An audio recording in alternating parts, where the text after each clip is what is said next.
O último convite, uma mensagem de esperança. Capítulo 9. Palmas para o autor. Leia a primeira frase da Bíblia. Ela não começa com afirmações sobre o amor e a salvação de Deus. Em vez disso, inicia com as seguintes palavras: No princípio, Deus criou os céus e a terra. Gênesis 1, verso 1. Isso acontece porque todos os outros ensinos, a morte de Jesus, o conflito cósmico, a condição pecadora do ser humano, a queda da humanidade, o juízo, só fazem sentido porque Deus criou o nosso mundo. Caso contrário, como seria? Em um universo sem Deus, a morte de Jesus na cruz seria apenas o fim de mais um judeu condenado pelos romanos. Em um universo sem Deus, o que a ideia do juízo final significa? Quem faria o julgamento? Qual seria a recompensa e o castigo? Em um universo sem Deus, qual seria a boa nova, além da realidade de que vivemos, lutamos, sofremos, morremos e então vamos embora para sempre, assim como todas as lembranças da nossa existência? Que boa nova, não é mesmo? É por isso que a Bíblia começa com a verdade que fundamenta todas as outras verdades bíblicas, a saber, o Evangelho eterno, o juízo, o conflito cósmico, a queda e tudo que as Escrituras ensinam. Essa verdade é a que apresenta Deus como nosso Criador, contrariando a ideia moderna de que a vida aqui na Terra surgiu por acaso. Sem qualquer propósito, a Bíblia começa com o que deveria ser uma verdade óbvia, de que a vida em toda a sua beleza e complexidade foi criada por Deus. Viagem no tempo.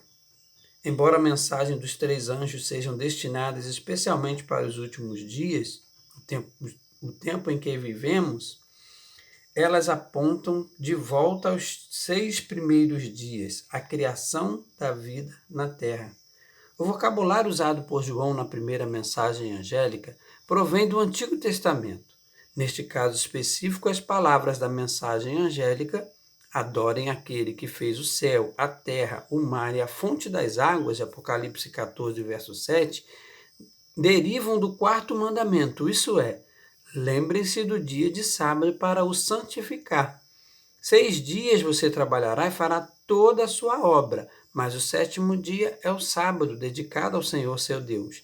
Não faça nenhum trabalho nesse dia, nem você, nem o seu filho, nem a sua filha, nem o seu servo, nem a sua serva, nem o seu animal, nem o estrangeiro das suas portas para dentro. Porque em 6 dias o Senhor fez os céus, a terra, o mar e tudo que neles há. Ao sétimo dia descansou, por isso o Senhor abençoou o sábado e o santificou. Êxodo capítulo 20, versos de 8 a 11. Êxodo 20, 11 diz: Porque em 6 dias o Senhor fez o céu e a terra e o mar. A primeira mensagem angélica diz: Adorem aquele que fez o céu, a terra e o mar. Apocalipse 14, verso 7, faz referência direta ao quarto mandamento, o qual, por sua vez, alude diretamente à criação. As últimas palavras do quarto mandamento, porque em 6 dias o Senhor fez o céu, a terra e o mar e tudo que neles há, ao sétimo dia descansou, por isso o Senhor abençoou o dia de sábado e o santificou, conforme Êxodo 20, verso 11, vem expressamente do relato da criação de Gênesis. E Deus abençoou o sétimo dia e o santificou, porque nele descansou de toda a obra que como Criador tinha feito. Gênesis capítulo 2, verso 3. O primeiro anjo, Apocalipse 14, verso 6, nos leva ao quarto mandamento, Êxodo 20, de 8 a 11, o qual, por sua vez, nos conduz aos 6 dias da criação de Gênesis 1, verso 2. Nos 6 dias da criação se encontra uma ênfase específica no sétimo dia. Assim, pois, foram acabados os céus e a terra e tudo que neles há. E havendo Deus terminado no sétimo dia a sua obra que tinha feito, descansou nesse dia de toda a obra que tinha feito. E abençoou o sétimo dia e o santificou, porque nele descansou de toda a obra que como Criador tinha feito. Gênesis 2, versos 1 a 3. Outra ideia que vale a pena ser lembrada: quando Deus abençoou o sétimo dia, o santificou e nele descansou, somente Adão e Eva existiam. Não havia judeus. O povo judeu não surgiu só milhares de anos depois, após Abraão, conforme vemos lá em Gênesis capítulo 29, verso 35. A palavra judeu ou judeus ocorre pela primeira vez em 2 Reis, capítulo 16, verso 6, e em 2 Reis, capítulo 25, verso 25. No 8º e no 6º século antes de Cristo, muito tempo depois do relato da criação em Gênesis. Em outras palavras, não é bíblica a ideia comum de que descansar no sétimo dia e santificar o sábado sejam práticas exclusivas para os judeus. Sim, os judeus praticantes guardam o sábado há mais tempo do que qualquer outro grupo. Por isso são comumente associados a esse costume. Entretanto, o descanso sabático no sétimo dia não se originou com eles, nem a partir deles, assim como a maçã, logotipo presente em todos os produtos da Apple, não começou com o Steve Jobs. A maçã e o sábado começaram no Éden, antes dos judeus e de Steve Jobs. A doutrina da criação está presente em toda a Bíblia, tanto no Antigo Testamento quanto no Novo. Ela é fundamental para todas as outras doutrinas, porque, novamente, todos os outros ensinos bíblicos não têm valor quando são separados de Deus, nosso Criador. É por isso que o tema aparece com frequência. Pela fé, entendemos que o universo foi formado pela palavra de Deus, de maneira que o visível veio a existir das coisas que não são visíveis. Hebreus, capítulo 11, verso 3.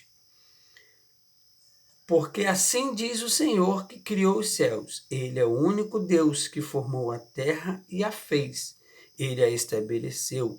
Ele não a criou para ser um caos, mas para ser habitada. Eu sou o Senhor, não há outro.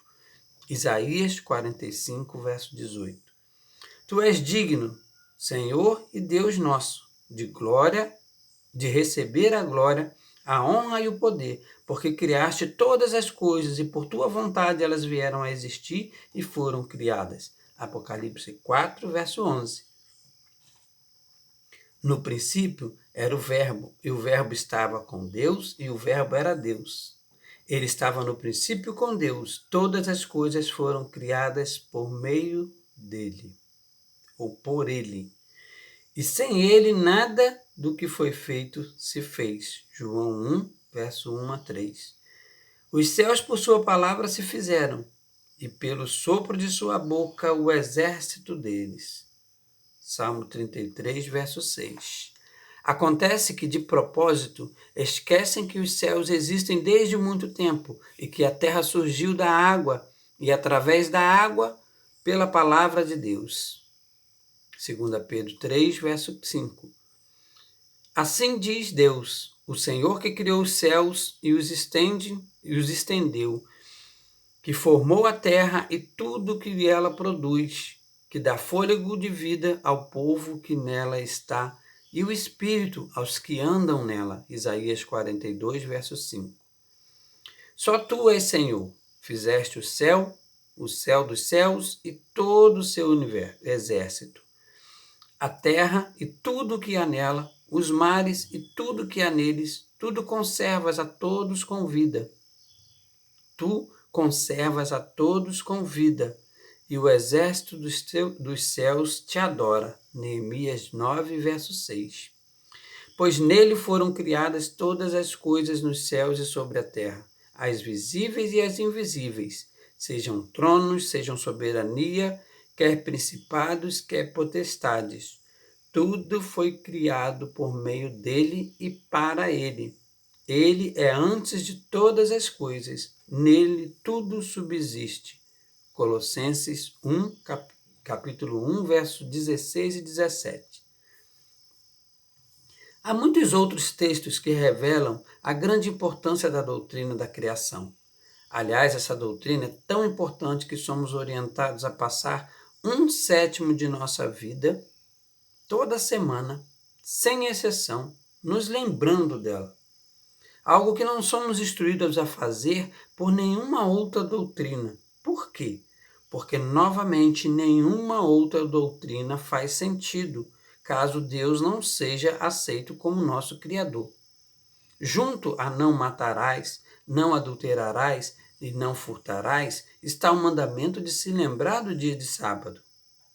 Em 1/7 de nossa vida, devemos nos lembrar de que Deus, somente Deus, é Criador. Como é fascinante também que a primeira coisa da Bíblia considerada santa não seja um altar, nem um monte, nem um segmento de tempo, porém um segmento de tempo, o 7º dia. E Deus abençoou o 7º dia e o santificou, porque nele descansou de toda a obra que como Criador tinha feito. Gênesis 2, verso 3. A palavra santificou, nessa passagem, é traduzida de um termo hebraico que costuma significar separado para uso santo. Embora a criação tenha traduzido os céus, a terra, as aves, os animais e os seres humanos para ocupar o espaço, foi o tempo, não o espaço, que Deus primeiramente considerou abençoado e santo. Isso se dá porque o tempo é a dimensão da qual as coisas do espaço, isto é, os céus, a terra, as aves, os animais e os seres humanos existem. Por fim, esse memorial da criação é tão importante que, em vez de irmos até ele, o sábado vem a nós. Uma vez por semana, mais de 1.600 km por hora, a velocidade aproximada da rotação da Terra ao redor do próprio eixo. O sábado circula o globo, iniciando ao pôr do sol e partindo do ocaso seguinte. O 7º dia varre todo o planeta a cada semana, como uma imensa onda de purificação. Jamais precisamos procurá-lo. Esse dia sempre nos encontra. Logo, nesta mensagem de advertência sobre o fim do mundo, a palavra de Deus nos leva de volta ao início do mundo e, de maneira específica, àquele que o criou. Somos instruídos não só a temê-lo e a lhe dar glória, mas também a adorá-lo. Chegamos ao final do capítulo 9 e te espero no capítulo 10, o próximo capítulo que vamos ler juntos. Que Deus te abençoe, te guarde e faça resplandecer sobre ti a sua maravilhosa luz.